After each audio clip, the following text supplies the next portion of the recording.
Francisco, Bay Area, whatever you want to call it, next week. I want to start with Drake Maye this morning.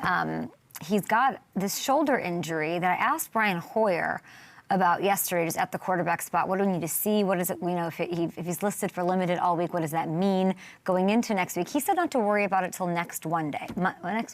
One day? That would be Wednesday.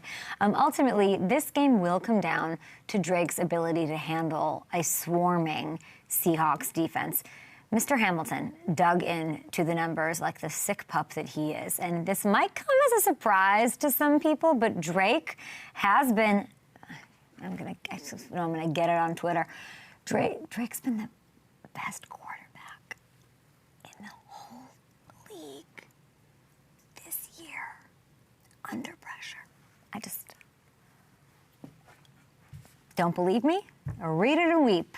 Drake has thrown for the most yards, the most touchdowns of any quarterback this season when under pressure. The highest completion percentage and quarterback rating as well. The rating's actually the second highest we've seen in the entire decade that Next Gen Stats have been tracking this stuff. So, this is historically great. Exclamation point. And he's dealt with a lot of it, by the way. Drake has faced the highest volume of pressure of any quarterback not named Justin Herbert, who gets licked every 3 seconds. The part of it scares me up against the Seahawks defense is this. The O-line cannot let those Seattle pass rushers live in the backfield. The fact that Drake handles the smoke so well gives me some confidence. That's going to play huge. That being said, this Seahawks defense, the way that I've been thinking about it, they're just a little different animal. You know, the dark side might end up taking its place in history alongside the Legion of Boom, the Monsters of the Midway, the Steel Curtain. We're looking at and should enjoy a truly iconic defense, and it really is because the secondary is very special, very standout. It'll be remembered, and they're really unique. I mean, we got the rookies. We've got, obviously the guys who've been on our show. Yeah. I'm feeling this. The more I think about it, the more I think it'll be a low-scoring game. As we continue here, we've got Devin Witherspoon, first All-Pro nod this year, PBUs on both third and fourth to shut the Rams' comeback attempt on Sunday. He's super physical. Nick's getting the attention, Kobe Bryant, Julian Love. Everyone here is really reliable. Like, I feel good about them. And there's some guys that are really, setting my expectations high for this one to get a nice little situation off of Drake Maye.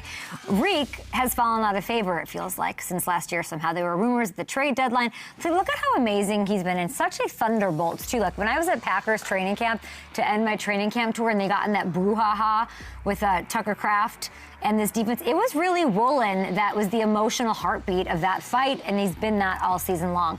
But in this, stretch to the Super Bowl, 6th lowest completion percentage in the entire league allowed. And then the formerly undrafted Josh Jobe, who's been a full-time starter and ranks 4th in the same category, as you just saw, it's Stingley and then it's him, and he's just below him. So as I'm trying to wrap my head around what's going to happen, what I think the score is going to be before, telling you my thoughts as you head to FanDuel each day and hopefully hang out and have some fun there. Drake and Josh McDaniels, I don't know. They got to have some sort of lightsaber, good Yoda, Skywalker-y stuff happening, because this dark side might take this thing over. And it would not, if they do, it won't be pretty. It'll be real ugly, actually. Lots to talk about. Lavonte David on the show. Edgerrin James making his debut on Up and Adams. A true great. Very, very excited to have him. A Hall of Famer. I do want to take a sec to talk about the Bills' internal hire of Joe Brady.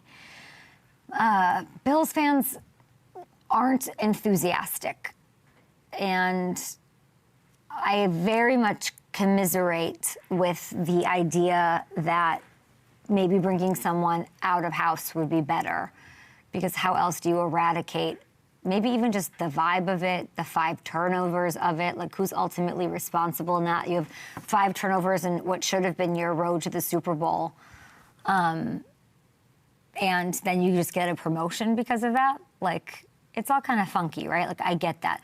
But if you wanted a reason to think that this is a great thing, that this is this could be a good decision, and you want to trust in something, I'll present you with some numbers that might get you excited. The truth is, Joe Brady has made this team better from the moment he took over as offensive coordinator. And that does excite me. I want you to look at these numbers from the 41 games that Joe Brady's been the OC versus the 41 games before he took over. And consider the context here, too. The Bills have had the best record in the NFL since they made that switch.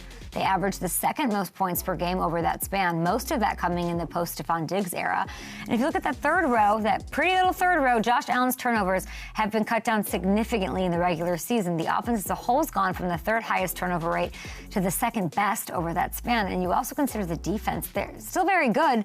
They went from number 1 in the league to 10th over that span as well. So all those numbers and data to say this, despite losing an all-pro receiver and having the defense get worse, the team has won more.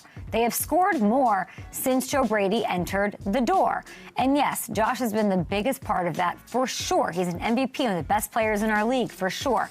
You can't look at those numbers I showed you and think Joe Brady didn't play some huge role in bringing that MVP level of play out of Josh Allen. And yes, like Dable deserves some credit, Josh deserves some credit, and all parties deserve blame for what happened at the end of the season as well. But I don't know. I'm sort of excited to see those numbers bear out. Why would you not want, it's over now. You don't have any say. Wish him success. And hope that this sort of ushers in a new era and he puts a stamp on things that Bills fans can be excited about. We will be back after this on the show. Up next, Lavonte David on the